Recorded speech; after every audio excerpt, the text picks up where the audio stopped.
In the harsh winter of 1862, while the Civil War tore through America, a quieter struggle took root inside Cambridge Hospital in Massachusetts. The icy winds of January swept through the cobbled streets. Gas lamps flickered, and what was once a thriving university town had become a place marked by grief. Absence and returning soldiers shattered in body and spirit. Amid this, our story turns not to a soldier, but to Nathaniel Holloway, a skilled cabinet maker of 43 whose work had graced the finest homes. With hair streaked in gray and a warm, crinkled smile, he was respected and steady, running his workshop on Brattle Street, while his wife Margaret tended their modest home and their 3 children. Life for the Holloways was simple and honorable, shaped by Nathaniel's belief that a man's craftsmanship outlasts him. On the night of January 17th, while finishing a Harvard professor's writing desk in the freezing workshop, Nathaniel noticed a strange heat rising in his fingertips.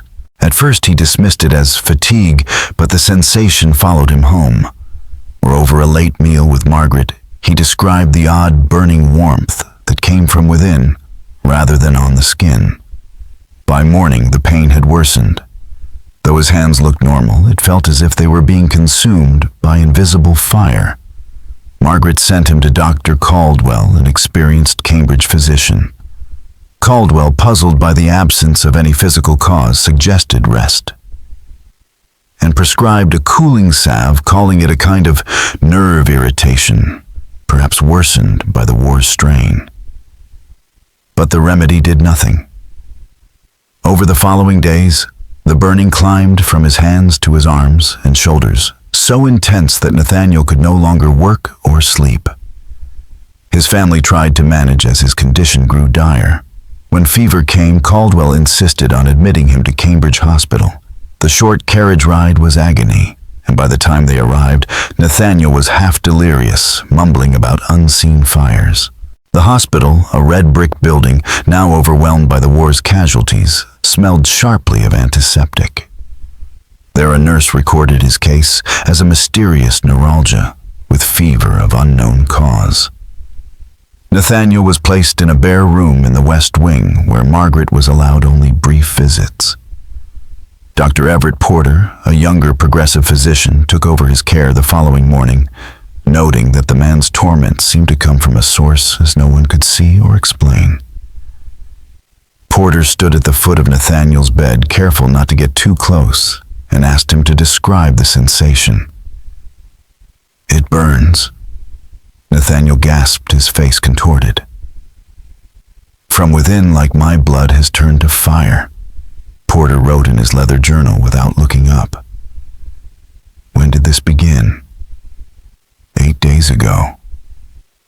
It started in my fingertips, then climbed my arms into my chest. Always inward, never outward." Porter noted the fever, the fast pulse, the heavy breathing, the burning with no visible cause. At his direction, the medical student touched Nathaniel's forearm. The patient flinched in agony. "It feels normal," the student said.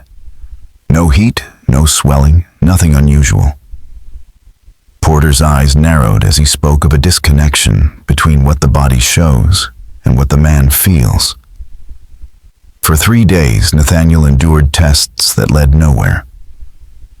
Blood was drawn, urine examined, compresses applied, and then removed when they made things worse.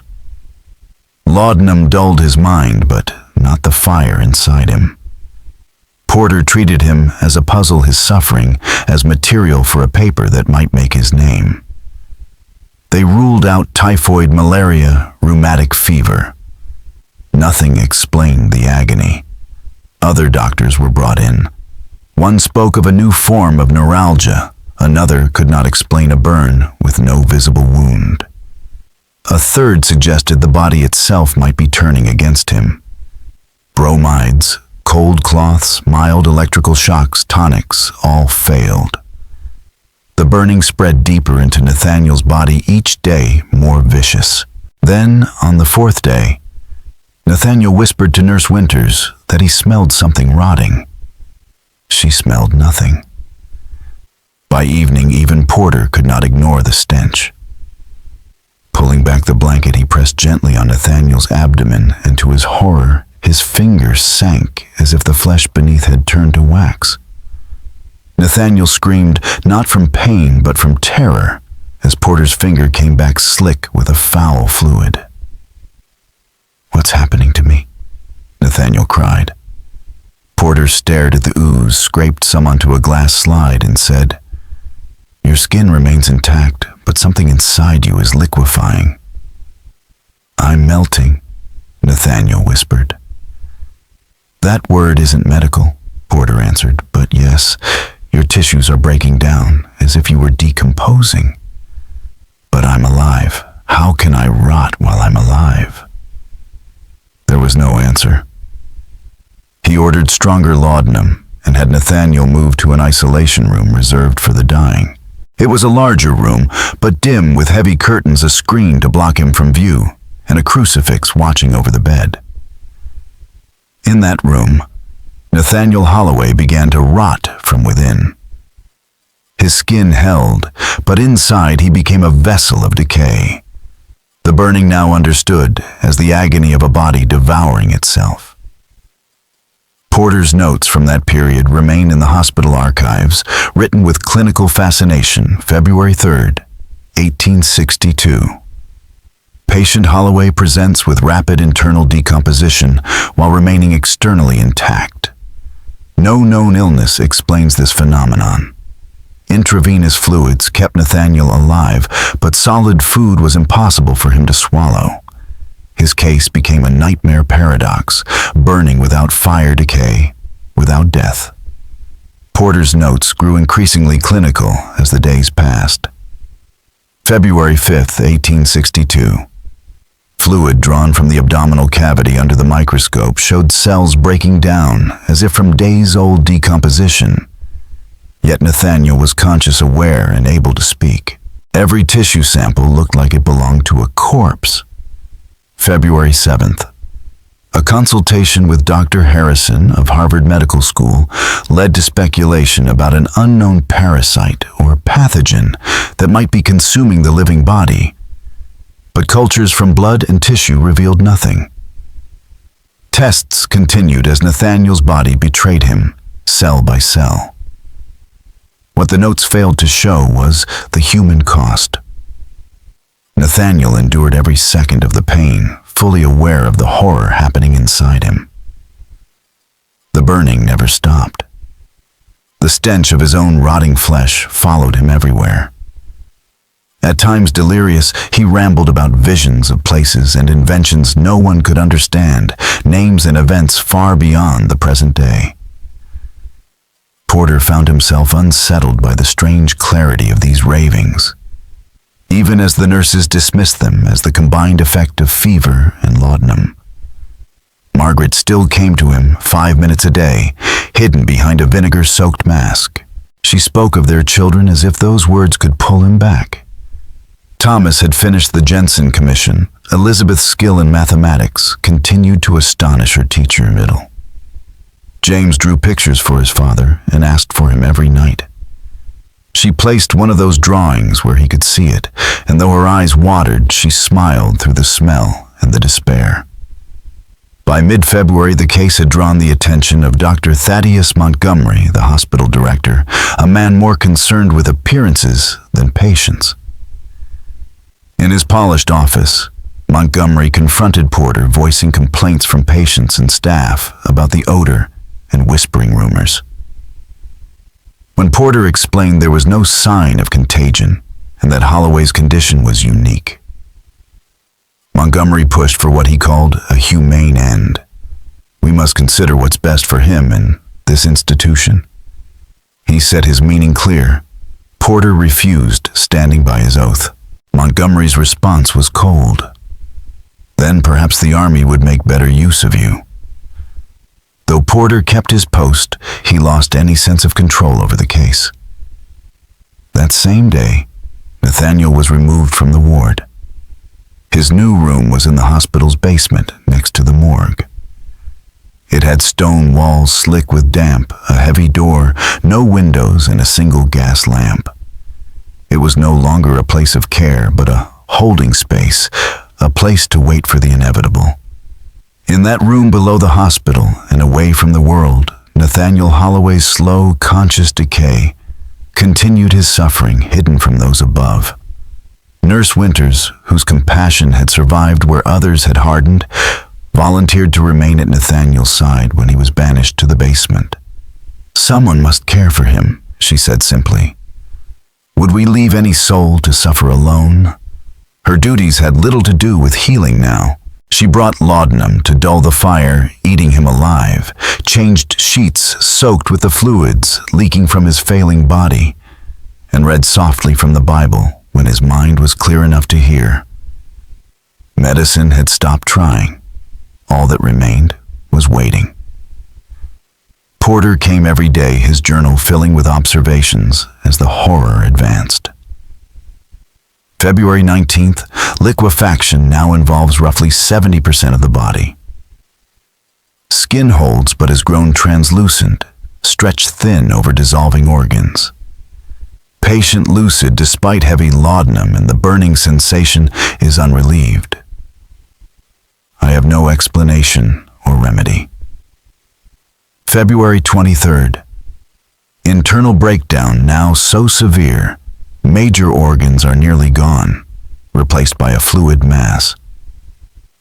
Still the heart beats weakly. Still he breathes. Still the mind endures. February 28th. Patient lucid after days of delirium. Distressed to learn the date repeating still too early and insisting the boy must live, that the future depends on it.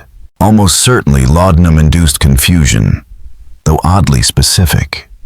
Porter's official notes hid the doubt and fear growing in him. In his private journal found years later, he wrote of questions that medicine could not answer. Could this be a punishment, a curse, a possession? He confessed that the case had shaken his faith in science itself, that what he witnessed in Holloway's room belonged to something outside natural law. Others in the hospital whispered the same. Orderlies refused to enter the room alone. Nurses crossed themselves before and after stepping through the door. One swore she saw a shadow hovering over the bed. The corridor itself became known as the Passage of the Damned. Sounds seeped from behind the heavy door, not just moans, but whispers more than one voice. Though Nathaniel was always alone, Margaret's visits grew rarer, not from lack of devotion, but because the hospital made it harder extra forms limits on time excuses about safety. The truth was simple: Nathaniel had become a shame they wanted hidden. When she did get through, the man she loved was barely there. His body had collapsed in on itself, his skin stretched over nothing. Yet his eyes, those same steady blue eyes, still watched her. She held his hand and told him, "The children send their love. They pray for you every night." He could only squeeze her fingers, but in that pressure she could still feel him. On her last visit he whispered, "Tell them I will watch over them always." By March, Nathaniel's voice was gone. His throat and chest too damaged, he wrote on a slate instead, his once steady craftsman's hands trembling. On March 10th, he wrote for Porter, not disease, punishment. Punishment for what Porter asked. Nathaniel's hand shook as he formed the words, "Gettysburg. The boy." Porter frowned, confused. Gettysburg. That battle had not yet happened. In March of 1862, Gettysburg was just another quiet town in Pennsylvania, its name not yet tied to blood and history. But when Nathaniel's trembling hands scrawled it across the slate, his eyes burned with a clarity Porter had never seen before. Erasing the word, he pressed on with a final desperate message. Not past future. I saw I changed. Before Porter could speak, convulsions seized him, throwing him into a violent fit that shattered the slate and left him unconscious, his breath shallow and uneven. Disturbed by what he had read, Porter searched Nathaniel's few belongings and found a small leather journal hidden inside the lining of his valise. The first pages were ordinary commissions for furniture, family notes, and workshop matters, but beginning in September 1861, the entries transformed into something altogether different. Nathaniel described dreams of a world unraveling battles fought with rifles and cannons, then with machines that flew and weapons that could level cities. A future he could not possibly know. Most vivid were visions of Gettysburg, of 3 terrible days in July 1863, and of a boy named William Cooper, a 16-year-old who lied about his age to enlist. Nathaniel's journal described Cooper in detail, a blacksmith's son from near the New York border, good at mathematics, dreaming of engineering, destined to die on the second day of the battle while defending Cemetery Ridge. That boy, Nathaniel wrote, was supposed to father a child who would grow into a doctor, and that doctor's grandchild would discover a way to stop battlefield infections, saving countless lives in a war yet to come. In an entry from October 12, 1861, Nathaniel recorded the dream that changed him. I watched the boy die and saw the lives that would never be the generations undone because of his death. I saw the faces of soldiers saved by medicine that will never exist. I saw the future his life was meant to make. And so I acted. If I can save him, I can save them all. But in the last entries, his tone darkened. I have done what must not be done. I persuaded him not to enlist. I changed what should never be changed. That night, the burning began. I am unraveling as the future demands its due. No medicine can cure me. I am burning without fire, and I will be consumed. Porter closed the journal with shaking hands, his scientific mind rejecting everything it contained, while some deeper instinct whispered that the explanation for Nathaniel's suffering might lie outside the reach of medicine. The next morning, March 11th, the hospital was in an uproar. Nurse Winters met Porter in the basement hallway, pale and shaken. "He's gone," she whispered. "Dead, no. Gone." Porter rushed into the room. The bed was stripped, the lamp extinguished. There was no sign that anyone had been there at all. "This is impossible," Porter said. In his state, he couldn't have moved a step. The night attendant had checked on him at midnight and again at 4 a.m. At midnight, Nathaniel had been there. At 4 a.m., the bed was empty. No one heard a door open. No one saw a thing. Montgomery, called to account, offered only a cold suggestion. Perhaps an orderly removed the body without reporting it. But the morgue was empty. Nathaniel Holloway was nowhere. Porter set out to inform Margaret, only to find that Margaret Holloway no longer existed. No one in Cambridge remembered her, their children, or even Nathaniel himself. The shop on Brattle Street, where he had built furniture, now belonged to a bookbinder who swore he'd worked there for 15 years. The home on Garden Street was owned by a widower who claimed it had been his for a decade. Even Dr. Caldwell, who had sent Nathaniel to the hospital in the first place, did not remember him. Shown the admission records signed in his own hand, Caldwell stared at them with blank confusion. It was as if Nathaniel Holloway and everything he had been erased. Caldwell stared at the admission record in silence before saying, "This does appear to be my handwriting, but I have no memory of treating this man or signing this." Porter's search for someone who remembered Nathaniel yielded nothing. The lumber yard that supplied his workshop, the general store where the Holloways shopped, the church they had attended, none of them knew a Holloway family. It was as though they had been wiped from existence, When Porter returned to the hospital, hoping to retrieve the journal as proof, he found Nathaniel's valise and all records of his case gone. The only evidence that remained was in Porter's own notes. Months later, determined to confirm the truth of Nathaniel's visions, Porter traveled to the small town in western Massachusetts mentioned in the journal. There, he found William Cooper, 17, at work in his father's blacksmith shop.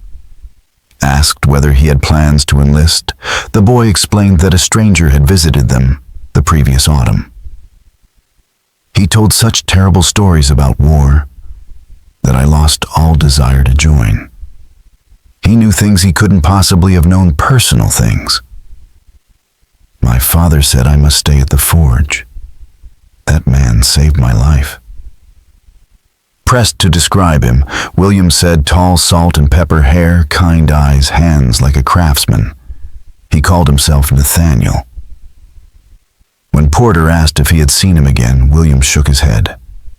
Just that once. The next morning, I found this outside our door. He opened a small wooden box with flawless dovetail joints and a lid inlaid with stars. Inside was a daguerreotype of a man, a woman, and 3 children.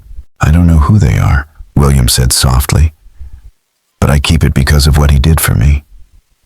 I feel I owe him everything. Porter never published any account of Nathaniel's case.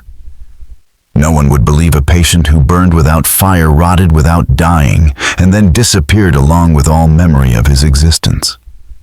Such a story would have destroyed his career.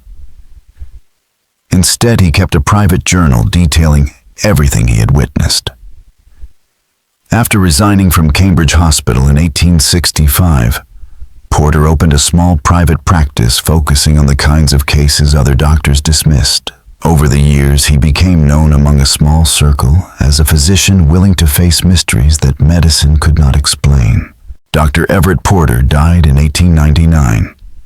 His journal passed to his nephew, who eventually donated it to Harvard Medical School's historical archives in 1947, where it sat largely forgotten until a graduate student rediscovered it in 2016. Within its pages, the student found a description of Gettysburg, written in March 1862, with details that perfectly matched the battle as it occurred a year later. The final entry, dated July 4th, 1863, was the most chilling. Newspapers had reported a body among the Union dead identified as Nathaniel Holloway, a 43-year-old cabinet maker. His corpse bore no wounds, no blood, no sign of battle injury. Instead, it appeared hollowed out from within, leaving nothing but a thin shell of skin and bone. Porter's final entry read like a confession. I cannot explain how a man I saw disintegrate in a hospital basement in March could die on a battlefield in July. But I know now that the laws of nature we cling to are incomplete. There are more things in heaven and earth than our medicine or philosophy can imagine. When the journal resurfaced decades later, the student who based her thesis on Nathaniel Holloway's case found it dismissed as speculation, an eerie tale mistaken for fact. Her faculty urged her to abandon the story to focus instead on the era's documented medical practices. Yet the mystery of Nathaniel Holloway, this man who burned without fire, rotted while alive, then disappeared, remains. Was he a time traveler, punished for altering the course of history? The victim of an unknown disease science could not name? Or was he touched by something beyond human understanding? Cambridge Hospital was demolished in 1924. During the excavation, workers uncovered a sealed chamber not shown on any blueprint. Inside lay a single carpenter's plane. Its wooden handle was charred black, the initials NH carved deep into the grip. The metal was unmarked by heat. The plane vanished before it could be cataloged, reportedly taken by a worker who claimed it called to him. That worker was never found. Even today, in the basement of the modern medical center built on the site, strange things are whispered about the smell of burning wood with no fire to be seen. The voice of a man urging someone to beware of choices that change the future. Patience speaking of dreams, in which a figure with salt and pepper hair warns them of what must not be altered. Some say Holloway still lingers in a space between times, burning forever for having tried to bend the flow of fate. Others say his agony was the price of creating the very timeline we now live in. The boy he saved, William Cooper, lived and fathered a line that changed history, a battlefield surgeon who saved lives in the First World War, a researcher who helped discover antibiotics, and a modern scientist designing artificial organs. Without Holloway's intervention, none of them might have existed. Would the world have been different? Could one man's dreams have altered history? These questions, like the case itself, have no certain answer. All that remains is the testimony of a doctor whose career and worldview were permanently altered by what he witnessed. The official records that might have corroborated his account were destroyed in an 1873 fire. Whether the blaze was accident or an act meant to erase evidence, no one knows. Only Dr. Porter's journal survived now, locked away in Harvard's archives. The school calls it a work of fiction by a doctor with a dramatic streak. But those who have read it come away unsettled by its clinical detail and emotional force. They believe that in the winter of 1862, something extraordinary happened in the basement of Cambridge Hospital. Something that defies the limits of science and reason. The story of Nathaniel Holloway is a warning about the cost of tampering with what must not be changed. A reminder that some fires burn unseen, devouring the lives of those who light them. Porter's last words echo as both a lament and a truth medicine can ease pain and prolong life. But there are afflictions born not of the body, but of the universe itself. Holloway burned without fire because he had sparked a paradox, and paradoxes do not forgive. The story of Nathaniel Holloway does not end with his disappearance. It ends with a question that lingers long after the facts are told. If interfering with the course of fate brings such devastating retribution, then what does that say about free will? Are we truly masters of our own paths, or only characters following a script written long before we take the stage? These questions remain as elusive as Holloway himself, leaving only whispers and the faint scent of smoke with no source. In Cambridge, on bitter January nights, when the wind screams through the streets, there are those who claim to see a man walking toward the place where the old hospital once stood. His body glows faintly, as if a fire burns inside him, but the heat gives no comfort. He holds a leather-bound journal and stops strangers with a single question. If you could save a life by giving your own, would you pay the price? None who claim to have met him say they answered. Whether out of fear, wisdom, or a silent understanding that some bargains demand more than anyone can afford, they all remain silent. For the answer may bind you to forces that take what they are owed. In western Massachusetts, in a private collection, there is a desk of oak and maple. It carries no maker's mark, yet experts trace it to the early 1860s. Its lines are simple and elegant, the work of a craftsman who built not for recognition, but for permanence. The family who owns it, a descendant of William Cooper, says that on the coldest winter nights the wood gives off a faint warmth. Inside a hidden compartment in its center drawer lies a daguerreotype of a man with salt and pepper hair and kind eyes, a woman with a soft smile and 3 children. On the back of the image, in neat handwriting, is a single sentence: "Some futures are worth burning for." This image, along with Porter's journal and the vanished carpenter's plane, forms one of the only remaining links to a man who may have willingly paid the ultimate price to change the future. It is not the details of his strange affliction or his vanishing that endure, but the question his story asks. If you could see what was coming and had the power to stop it, Would you act knowing the cost? Nathaniel Holloway made that choice in 1861, sparing a boy from death on the fields of Gettysburg, so that a line of lives could continue, a line that would bring healing knowledge and innovation into a future that needed them. For that, he burned without fire, a sacrifice he accepted with full knowledge of what it would mean. Even now, as the streets of Cambridge grow quiet under falling snow, some swear they hear a whisper or see a faint glow. A cabinet maker walking through time with a question for anyone who dares to meet his eyes. His story is not one of horror, but of sacrifice, the choice to burn so others might live. Though the records are lost and the witnesses have forgotten, the mystery lives on, somewhere between the past and what is yet to come. Nathaniel Holloway continues to walk a man out of time, paying a price he decided was worth paying. And if you ever find yourself face to face with him, remember, some questions are not meant to be answered lightly. Once the door to the unknown is opened, it is never truly closed. In his final unpublished notes on the Holloway case, attributed to him, Dr. Porter wrote, "I have devoted my life to the pursuit of medical knowledge, believing that science can illuminate the dark corners of human existence. Nathaniel Holloway taught me otherwise. There are darknesses that no lamp can dispel, mysteries that defy even our most serious understanding.